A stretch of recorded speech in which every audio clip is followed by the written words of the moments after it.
আসসালামু আলাইকুম। আপনারা দেখছেন বিডি আউটলুক আজকের বিশ্ব।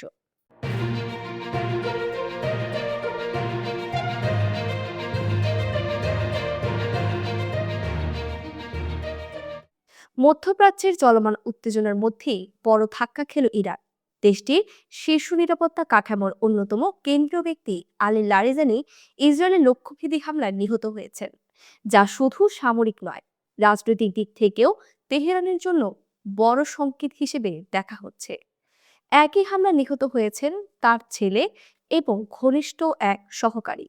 ফলে ঘটনাটি আরও তাৎপর্যপূর্ণ হয়ে উঠেছে। ইরানের রাষ্ট্রীয় গণমাধ্যম ও সর্বোচ্চ নিরাপত্তা পরিষদ এই মৃত্যুর বিষয়টি নিশ্চিত করার পরপরই দেশজুড়ে শোক ও ক্ষোভের সুর ছড়িয়ে পড়ে। তবে এর মধ্যেই ইরান স্পষ্ট বার্তা দিয়েছে, এই হামলা তাদের রাষ্ট্রীয় কাঠামোকে ভেঙে নিতে পারবে না। পররাষ্ট্রমন্ত্রী আব্বাস আরাকচি বলেছেন, ইরানের ব্যবস্থা কোনো একক ব্যক্তির উপর নির্ভরশীল নয়, বরং শক্তিশালী প্রতিষ্ঠান ভিত্তিক, যা অতীতের মতো এবারও টিকে থাকবে। তবুও বাস্তবতা হলো, লারেজানের মৃত্যু ইরানের নিরাপত্তা ও কৌশলগত পরিকল্পনায় বড় শূন্যতা তৈরি করেছে। তিনি ছিলেন দেশটির সর্বোচ্চ নেতার ঘনিষ্ঠ আস্থাভাজন এবং নীতি নির্ধারণের পর্যায়ের একজন গুরুত্বপূর্ণ মুখ। ফলে তার অনুপস্থিতি শুধু প্রশাসনিক নয়, সামরিক সিদ্ধান্ত গ্রহণেও প্রভাব ফেলতে পারে বলে মনে করছে বিশ্লেষকরা। এদিকে এই হত্যাকাণ্ডের পরপরই প্রতিশোধের কঠোর বার্তা দিয়েছে তেহরান। ইরানের সেনাপ্রধান আমিন হাতামি এক বিবৃতিতে চূড়ান্ত জবাব দেওয়ার হুঁশিয়ারি দেন। একই সঙ্গে ইসলামিক রেভলিউশনারি গার্ড কর্পস জানিয়েছে, ইতোমধ্যে ইসরায়েলের ভিতরে ক্ষেপণাস্ত্র হামলা চালানো হয়েছে, যা পরিস্থিতিকে আরও বিস্ফোরক করে তুলেছে। এই পাল্টাপাল্টি হামলা ও হুমকির ফলে মধ্যপ্রাচ্য এখন এক অনিশ্চিত সংঘাতের দোরগোড়ায় দাঁড়িয়ে। বিশেষ করে তেহরানে সরাসরি হামলা চালিয়ে শীর্ষ নেতৃত্বকে লক্ষ্যবস্তু করা, এটি সংঘাতের নতুন মাত্রা নির্দেশ করছে। এর আগে সামরিক ঘাঁটি বা পরোক্ষ লক্ষ্যবস্তুতে হামলার নজির থাকলেও এবার সরাসরি রাজনৈতিক নিরাপত্তা নেতৃত্বে আঘাত ইঙ্গিত দিচ্ছে আরও বিস্তৃত সংঘর্ষের। লারিজানের মৃত্যুর পর তার স্থলাভিষিক্ত কে হবে তা নিয়েও চলছে জল্পনা। প্রোটোকল অনুযায়ী সাইদ জালালি দায়িত্ব পেতে পারেন, তবে চূড়ান্ত সিদ্ধান্ত নির্ভর করছে সর্বোচ্চ নেতা আয়াতুল্লাহ মোজতবা খামেনির উপর। এই নিয়োগই নির্ধারণ করবে ইরান আগামী দিনগুলোতে কতটা আক্রমণাত্মক বা কৌশলী অবস্থান নেবে। সব মিলিয়ে লারিজানিকে হত্যার ঘটনা ইরানকে সামরিকভাবে যতটা না ক্ষতিগ্রস্ত করেছে, তার চেয়েও বেশি চাপ সৃষ্টি করেছে কৌশলগত ও মানসিক স্তরে। এখন সবচেয়ে বড় প্রশ্ন, ইরান কি সরাসরি বড় আকারের প্রতিশোধ নেবে, নাকি দীর্ঘমেয়াদী অসম যুদ্ধ কৌশলে এগোবে? এই সিদ্ধান্তই নির্ধারণ করবে মধ্যপ্রাচ্যের এই সংঘাত আর কতটা বিস্তৃত ও ভয়াবহ হয়ে উঠতে পারে। যুক্তরাষ্ট্রের প্রেসিডেন্ট ডোনাল্ড ট্রাম্প নিজের খেয়ালে ইরানের সঙ্গে যে যুদ্ধ শুরু করেছিলেন, তা 2 সপ্তাহ না যেতেই তাকে কঠিন সিদ্ধান্তের মুখে পড়তে হয়েছে। ইরানের শাসক গোষ্ঠী উৎখাতের যে লক্ষ্য ট্রাম্প ঘোষণা করেছিলেন, তা পূরণ করতে তিনি কি এই যুদ্ধ চালিয়ে যাবেন, নাকি ক্রমশ বিস্তৃত সংঘাত থেকে সরে দাঁড়াবেন, তা নিয়ে অস্থিরতা তৈরি হয়েছে। নিউ ইয়র্ক টাইমসের বিশ্লেষণ অনুযায়ী ট্রাম্প বুঝতে পেরেছেন, তার সামনে থাকা দুটো পথই বিপদে ভরা। যুদ্ধ চালিয়ে যেতে হলে মার্কিন বাহিনীকে আরও রক্ত ঝরানো, অর্থ খরচ ও মিত্র দেশগুলোর সঙ্গে সম্পর্কে ঝুঁকি নিতে হবে। অন্যদিকে ধীরে ধীরে সরে দাঁড়ালে ইরানের লক্ষ্য অধরা থেকে যাবে এবং সেখানে পারমাণবিক অস্ত্র তৈরির রসদ ঝুঁকিতে থাকবে। যুদ্ধের প্রথম সপ্তাহে মার্কিন বাহিনী ইরানের ক্ষেপণাস্ত্র ভান্ডার ও আকাশ প্রতিরক্ষা ব্যবস্থা অনেকটাই দুর্বল করতে সক্ষম হয়েছে। তাছাড়া প্রায় 40 বছর ধরে নেতৃত্বে থাকা আয়াতুল্লাহ আলী খামেনিকে তারা হত্যা করতে পেরেছে। কিন্তু এসব অর্জনের পরেও ইসলামিক প্রজাতন্ত্র ক্ষমতায় টিকে আছে। তাই যুদ্ধ থেকে সরে দাঁড়ালে নতুন বিপদ তৈরি হবে। বিশেষজ্ঞদের ধারণা, তেহরানের কাছে থাকা ইউরেনিয়াম দিয়ে অন্তত 10টি বা তার বেশি পারমাণবিক অস্ত্র তৈরি সম্ভব।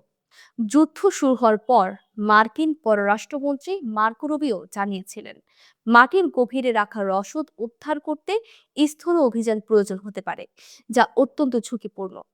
যুদ্ধ যত গড়াচ্ছে তত যুক্তরাষ্ট্রের খরচও বাড়ছে। ইতোমধ্যে 13 জন মার্কিন সেনা নিহত হয়েছেন, আর মোট নিহতের সংখ্যা 2,100-র বেশি, যার অধিকাংশই ইরানের নাগরিক। হরমুজ প্রণালীও বর্তমানে কার্যত বন্ধ। গুরুত্বপূর্ণ এই নৌপথ খোলা রাখতে ট্রাম্প শনিবার পর্যন্ত চীন, ফ্রান্স, জাপান, দক্ষিণ কোরিয়া ও ব্রিটেনকে সামরিক সহায়তার আহ্বান জানিয়েছেন। তবে পরিস্থিতি এমন যে মার্কিন সামরিক উপস্থিতি একা পর্যাপ্ত নয় এবং অন্যান্য দেশের সহযোগিতা ছাড়া দ্বীপটির নিয়ন্ত্রণ নিশ্চিত করা সম্ভব নয়। ট্রাম্প একাধিকবার যুদ্ধের অগ্রগতি নিয়ে জোর দিয়েছেন, কিন্তু বাস্তবতা হলো ইরান আশেপাশের অনেক দেশে হামলা চালাতে সক্ষম, যার ফলে অভিযান আরও জোরদার করতে হয়েছে। সমালোচকরা বলছেন 2 সপ্তাহে যুদ্ধের মূল্যায়ন করা সঠিক হবে না। একই সময় ইরানের সরকার বিরোধী আন্দোলনও প্রত্যাশা অনুযায়ী বৃদ্ধি পায়নি। ট্রাম্পের দেওয়া ভাষণে তিনি সমর্থকদের উদ্দেশ্যে বলেছিলেন, অভিযান শেষ হলে তারা নিজেদের দায়িত্ব নিজেরাই নেবে। কিন্তু যুদ্ধের 2 সপ্তাহে তেহরানের বড় বড় চত্বরে কেবল সরকারপন্থীদের সমাবেশ দেখা গেছে। ইরান সমর্থিত হিজবুল্লাহর বিরুদ্ধে লেবাননে নতুন হামলা শুরু হয়েছে, যা ট্রাম্প প্রশাসনের দৃষ্টিতে সংঘাত বিস্তারের ঝুঁকি বাড়াচ্ছে। তেলের গুরুত্বপূর্ণ রপ্তানি দ্বীপ খার্গ নিয়ন্ত্রণ করাও চ্যালেঞ্জ হিসেবে রয়ে গেছে। সেখানে পৌঁছানো সহজ হলেও অবস্থান করা কঠিন। স্থানীয় সশস্ত্র বাহিনী ছোট নৌযানের মাধ্যমে আক্রমণ চালাতে সক্ষম। আন্তর্জাতিক পারমাণবিক শক্তি সংস্থা অনুযায়ী ইরানের কাছে থাকা 60% সমৃদ্ধ ইউরেনিয়াম গভীর টানেলে সংরক্ষিত। এগুলো উদ্ধার করতে বিশেষ বাহিনী প্রবেশ করতে হবে, যা কয়েক সপ্তাহ সময় নেবে। ক্যানিস্টারগুলো বের করা ঝুঁকিপূর্ণ, কারণ সেখানে আলো বা আর্দ্রতায় প্রবেশ করলেও তীব্র বিষক্রিয়ার ঝুঁকি রয়েছে। এই অবস্থায় ট্রাম্পের সামনে দুটো পথই বিপদে ভরা, একদিকে যুদ্ধ চালিয়ে যাওয়া, অন্যদিকে ধীরে সরে যাওয়া। উভয় রাজনৈতিক, সামরিক ও অর্থনৈতিক চাপে তার অবস্থান কঠিন করে তুলেছে। পবিত্র ঈদ উল ফিতর সামনে রেখে সাধারণত কলকাতার বাজারগুলিতে জমে ওঠে কেনাকাটার ধুম। তবে এবার সেই চেনা চিত্র অনেকটা অনুপস্থিত। শহরের নিউ মার্কেট থেকে শুরু করে জাকারিয়া স্ট্রিট, গড়িয়াহাট কিংবা এন্টালি, সবখানেই ভিড় কম। ব্যবসায়ীদের মুখে হতাশার ছাপ স্পষ্ট। এর অন্যতম প্রধান কারণ হিসেবে উঠে এসেছে বাংলাদেশি পর্যটকদের অনুপস্থিতি, যারা প্রতি বছর ঈদ মৌসুমে কলকাতার বাজারে প্রাণচাঞ্চল্য ফিরিয়ে আনেন। বর্তমানে হাতে গোনা কিছু বাংলাদেশি চিকিৎসা ভিসায় শহরে এলেও তাদের উপস্থিতি বাজারে তেমন প্রভাব ফেলছে না।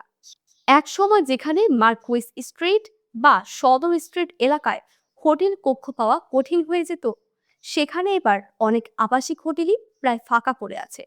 করোনা পরবর্তী সময়ে কিছুটা ঘুরে দাঁড়ানোর আশা দেখা গেলেও রাজনৈতিক পরিস্থিতি এবং ভিসা জটিলতার কারণে সেই সম্ভাবনাও এবার থমকে গেছে বলে জানিয়েছেন সংশ্লিষ্টরা।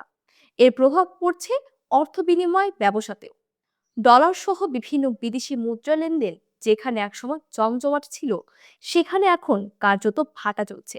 ব্যবসায়ীরা জানান, বাংলাদেশি ক্রেতাদের ওপর নির্ভরশীল এই খাতটি এখন সবচেয়ে বেশি ক্ষতির মুখে পড়েছে। একই চিত্র দেখা গেছে শপিং মল ও ফুটপাতের দোকানগুলোতেও, যেখানে আগের মতো ক্রেতাদের ভিড় নেই। তবে হতাশার মাঝেও আশার কথা বলছেন কেউ কেউ।